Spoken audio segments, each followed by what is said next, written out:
இந்த போறப்பு தான் நல்லா ருசிச்சு சாப்பிட கிடைச்சது. அதனை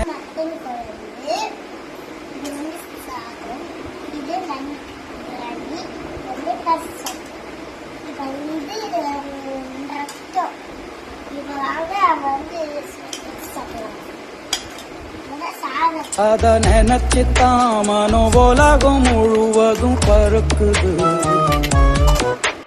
சுட சுட அந்த மதுர மல்லிப்பூ இட்லியே மீன் குழம்புல கொஞ்சம் புரட்டி சாப்பிட எச்சிலு ஊறுது உள்ளுக்குள்ள இந்த போறப்பு தான்.